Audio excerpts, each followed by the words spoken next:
back to the FIL World Lacrosse Championships here on ESPN. Colombia 4, Costa Rica nothing, as the second quarter is just underway here from Dick's Sporting Goods Park over on field 10. As we look at first quarter stats first, Colombia 11-2 on shots marked. A lot of the offense and most of that first quarter being played on their end there that time, and they've got a 4-0 advantage. Yeah, you look at the face-offs, 4-0 Colombia in that department. They're Costa Ricans. I don't even remember them taking any shots on goal.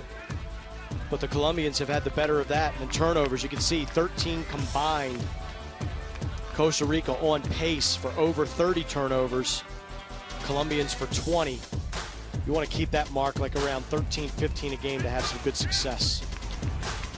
Extra man opportunities here for both teams. 0 for 2 for Colombia and 0 for 5 for Costa Rica. We've had a ton of penalties thus far, but nobody's capitalized as of yet.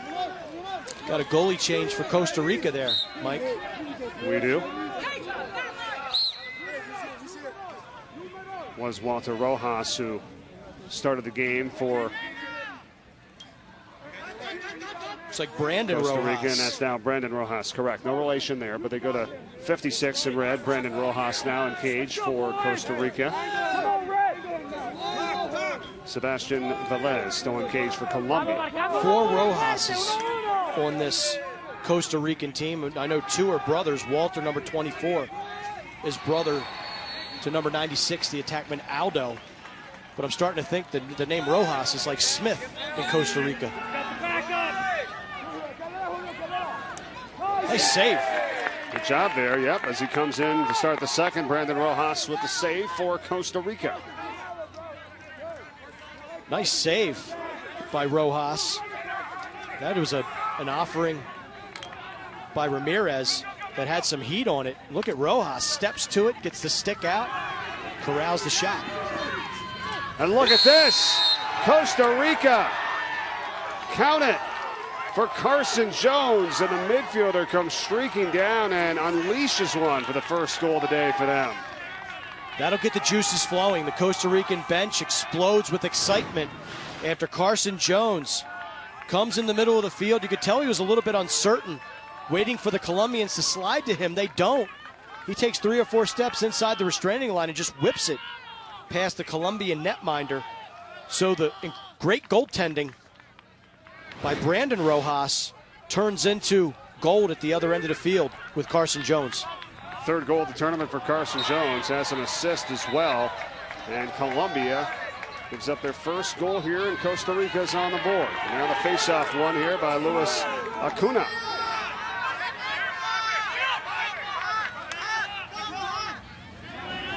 Not a great pass so that time from Peter Collins. Well, you can tell the Costa Ricans are a little intimidated there. Some of these guys don't want the ball on their stick for an extended period of time. And moving a little bit too fast.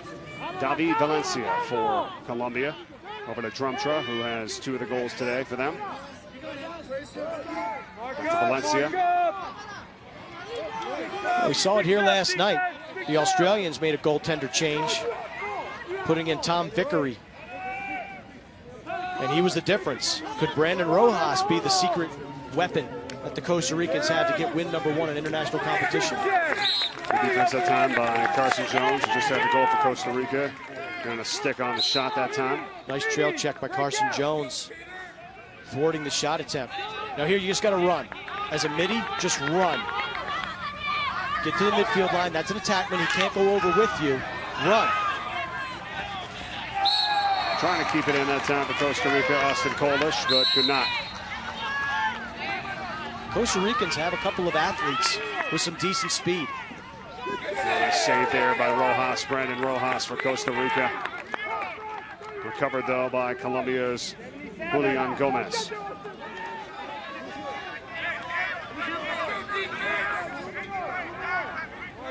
Now we'll talk to Miles Magdizi. As you look at view here first on the left side, Mark. Rojas just got the right foot down and was able to keep it out of the back of the net. Miles Magdizi, coach for Colombia, said, you know, on the offense, in terms of their system, it's about rotating the ball in the offense. He says, just play our game and our system. I was like, all right, well, what's your system? He said, well, we got to rotate. We're going to move the ball. But it's easier said than done because of the fundamentals. They're still working on that. Well, there you see a Colombian player gets double teamed. They're going to get it back, it looks like, on a push, loose ball hold or a push. but you got to give it up. There's certain spots on the field as an attackman when you hit goal line extended. That's when you're thinking about passing, shooting, or pulling it out. Not hold the ball and let's get beat on. And that's what we're seeing the Colombians do a little bit here. They've had a lot of success from dodging up top and plays out of the midfield, shooting straight on against these Costa Rican netminders. Daniel Rodriguez over to David Valencia. Here we go. Ooh. Oh, look at that play there by Carson Jones. He didn't even go after the ball. He said, I'll let my teammate get it as I lay the wood here in one of the Colombian players. Just dropped the Colombia player like a bag of dirt. Giovanni Rendon. And a flag is going to be thrown. Offsides. Up on Costa Rica. Offsides against Costa Rica.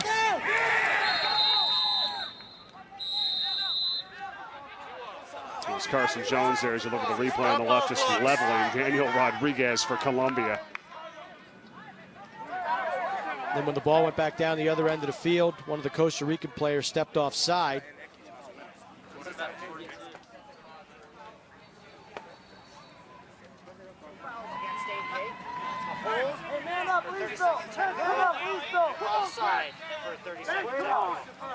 We got a hold mark and an offsides. Double whammy for Jim Palmer and his Costa Rican ball club. I saw Jim Palmer, I thought about the old Orioles pitcher. That's what I was thinking myself. Putting that together today. Look at that, Christopher Maurer. Look at that wand, huh? That's a rocket pocket right there. Traditionally strung. Beautiful stick. You don't see much of the rawhide these days. We saw Ari Sussman of Israel last night using a traditionally strung pocket.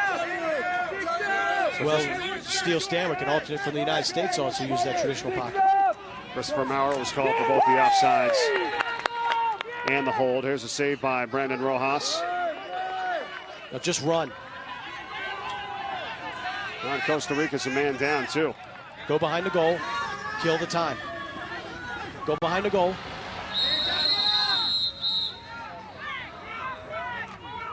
And a nice save by Brandon Rojas, but then a mental mistake. The Costa Ricans go off sides. Ball back to Colombia. And free for the shot and the score. Colombia counted David Valencia. As Rojas was a little out of position that time, to say the least. 5-1 Colombia. The Colombians taking advantage of the quick restart after the offsides. When's the last time you saw a player hand the ball back to a referee? Yeah. But there's the restart right there, and Colombia gets underneath of the defense, and good aggressive play by Brandon Rojas, but a nice job by the Colombian attacker absorbing the check and slipping it into the net. I mean, talk about that aggressive play for him to come out like that, but you really, you leave yourself, if you don't make the play there, Mark, knock him down, get the ball loose, and forget it. Yeah, well, Valencia was wide open, and it was going to be a risky proposition either way for Rojas in the net to stay and stop a shot that might be coming at him 60 miles an hour, come out, maybe get himself some, and try to throw off the shooting of Valencia. The assist from Oscar Morales for Colombia. Procedure violation on the faceoff. Colombia here now offensively, a chance to score again, and a flag comes down as the shot goes wide. Mamedi Rifi Saidi.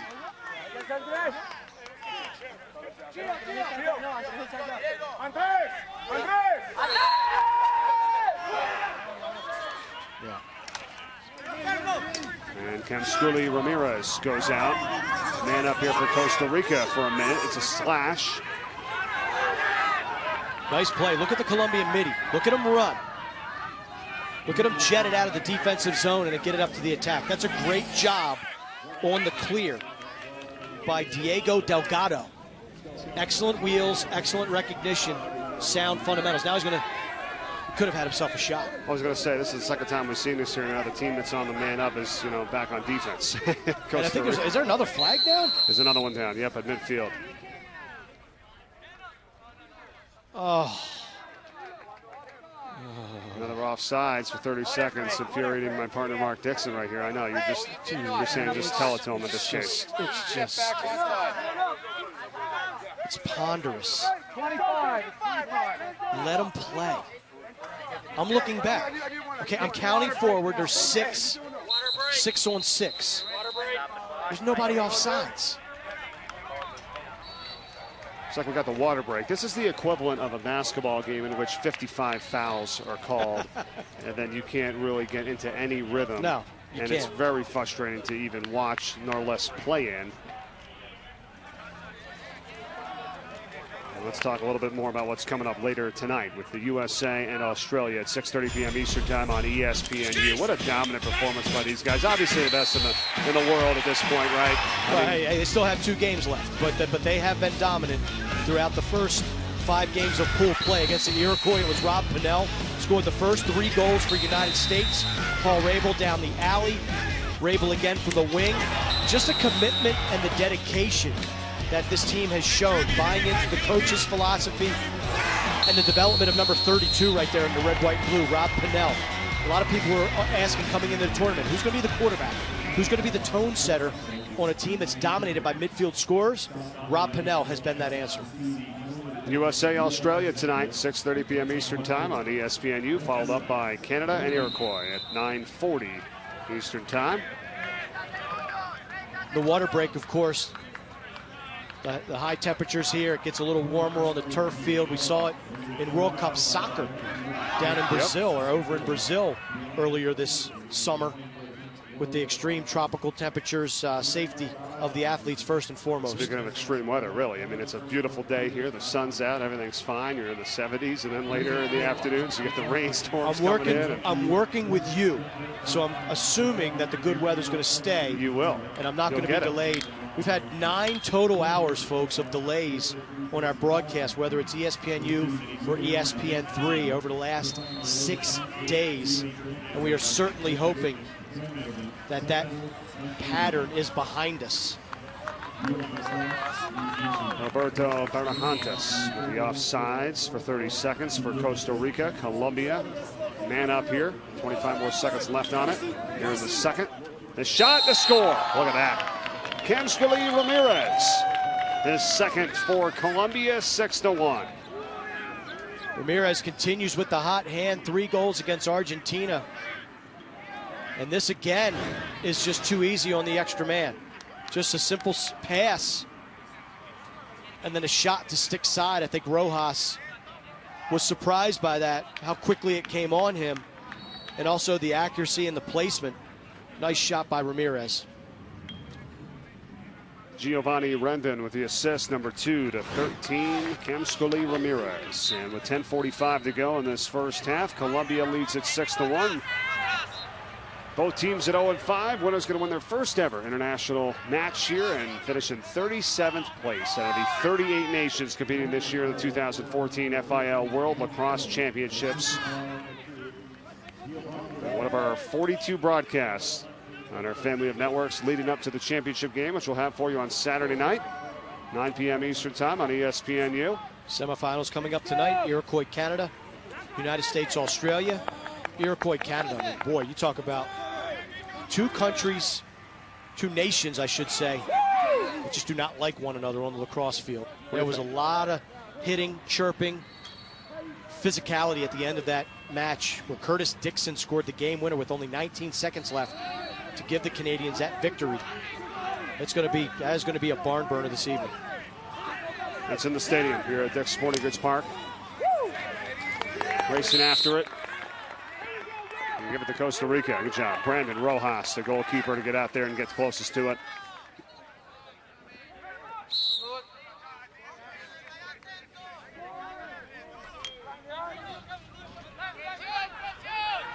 Oh, way to split the riders. Nice job. Now just keep running.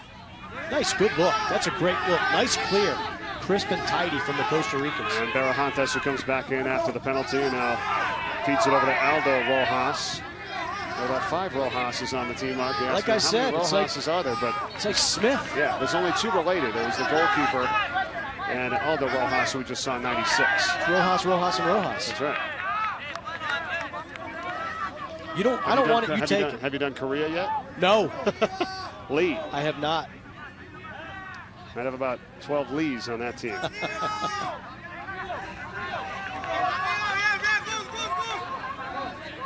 Trying to keep it in. Costa Rica, they will not. Oh, the Koreans fell victim to the Ugandans a couple days ago.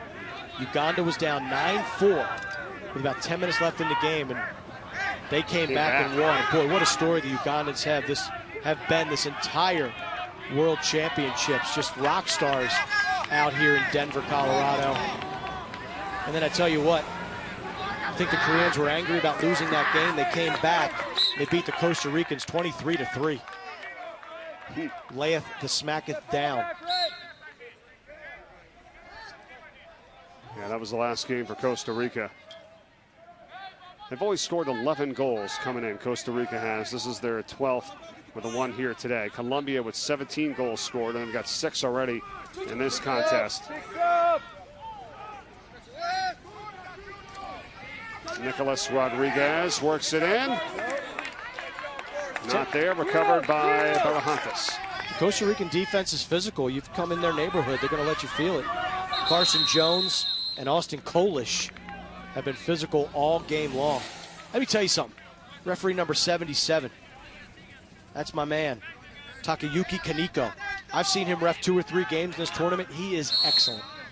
Great game management, good communication, lets him play when necessary.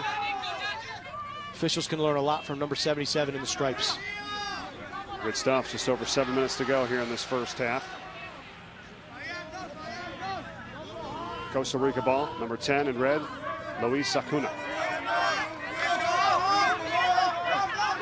Aldo Rojas. And a little bit too high with the pass. Looking for Brian Mora. Sails out on the sideline.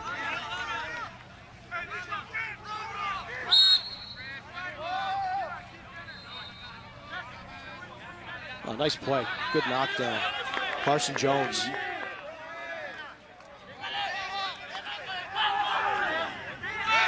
Gonna hang on to it there that time for Brian Mora, and the referee there, Kaneko, about to throw the flag, and does.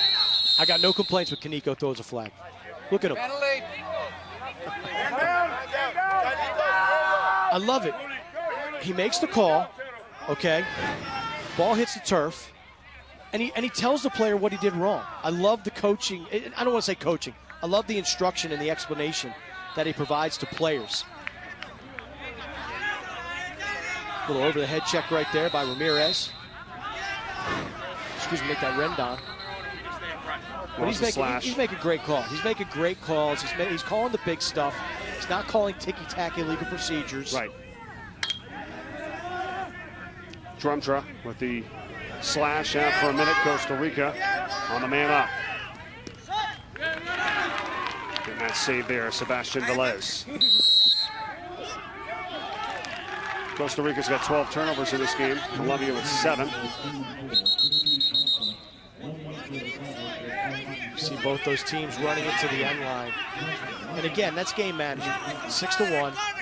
One team has not had the ball hardly at all. Keep it with red. Looked like it was 50-50. Give it to red. Colombia in blue, Costa Rica in red. Man-up's almost over for Costa Rica. Colombia's got the nice hit put on there by Mehdi Rifi Saidi. But Oscar Morales comes up with it.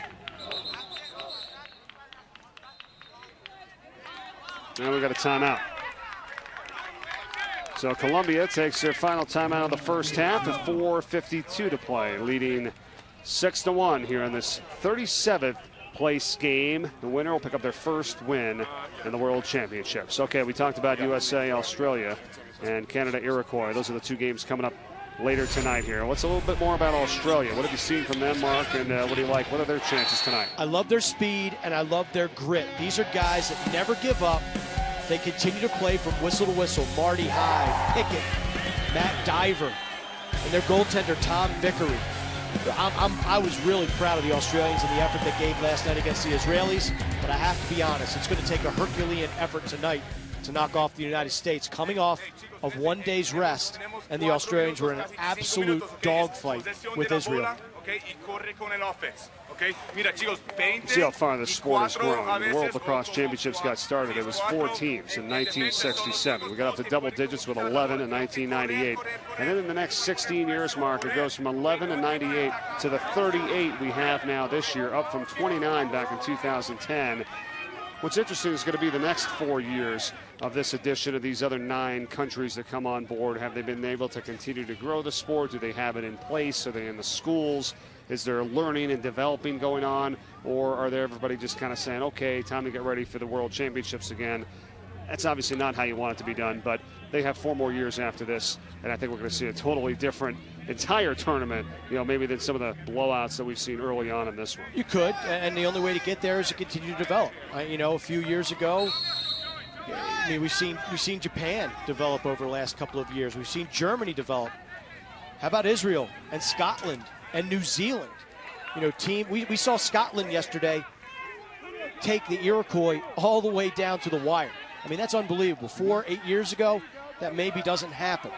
Israel last night could have won that game against Australia. Granted, they have a lot of players that are not of Israeli, not nationals. Right. Guys with dual citizenship and immigration and all that kind of thing, but still, that there's resources. And then I'm talking with Howard Borkin, one of the support staff for Team Israel. In 2 years, by the U19 championships, they want that team to be as close to 100% Israeli as they can get. So you're seeing the development, and how cool is it? You're sitting here, somebody might be just getting off of work or going to happy hour or finishing up their day, and they can watch Costa Rica, Colombia on ESPN3 in lacrosse. Not bad, man, not bad. Colombia is 100%. We've seen France, Uganda, we've seen Wales and Switzerland, we've seen, you help me out, Italy and... Oh, everybody. Who's been part of the Breakfast Club? Italy and Turkey? We've had Turkey, Italy, New Zealand, Wales, exactly. Almost on the shot there for Costa Rica, and it was Peter Collins. Didn't have quite the angle that he wanted, but almost slithered it by the goalkeeper for Colombia, Sebastian Velez. Little look at the U view. Collins feels the pressure, sees the blue jerseys converging on him, and just goes to the ankles and tries to flip it behind his back. Warm burner there by Collins for Costa Rica again. Backed up. 3 minutes left, first half.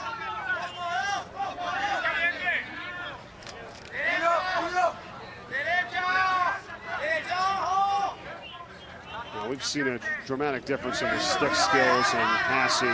It's greatly different between these two teams. Colombia much more comfortable, it seems like, on the field here, Mark, than Costa Rica right now at this given stage. Yeah, they have better stick work. They've got better athletes, and they just seem a little bit more comfortable. Jason Rojas, Costa Rica, behind the net for Peter Collins. Collins looking in front. It's by the defender. Liner saved by Sebastian Velez. Good job by Collins. Felt the pressure, knew the man was coming over top his head for the check and tucked it. Just a nice save by Velez to keep it out of the back of the net.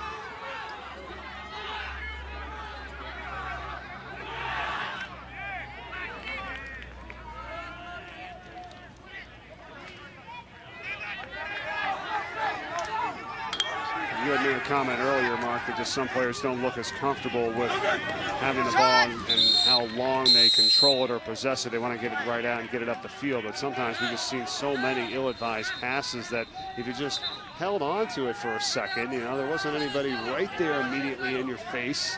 No need to chuck it and turn it over, right? Why don't they just kind of slow it down a little bit? Yeah, but they don't know that. They don't know that. They equate going to the goal as being paramount versus trying to set something up and have something develop and evolve.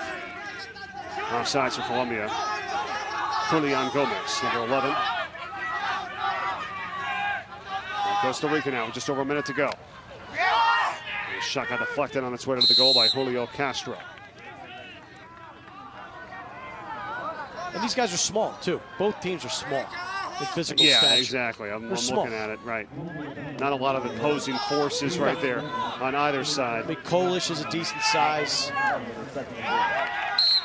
for Costa Rica, but other than that, these guys are small. And that's what we've seen Japan struggle with. I mean, some of the best sticks in all of the tournament, fundamentally sound, but they get shoved around and run over a little bit because they are smaller.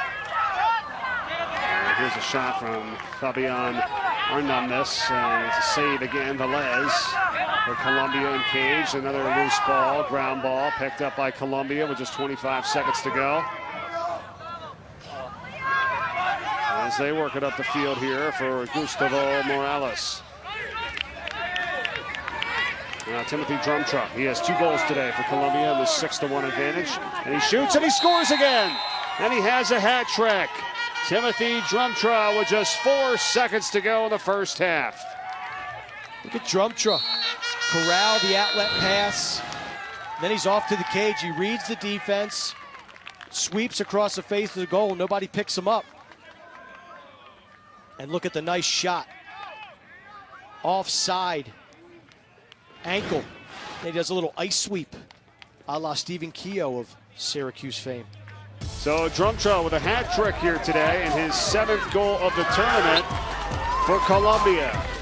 Trying to win their first ever international match with a 7-1 lead as we've reached halftime. We'll be back with more right after this.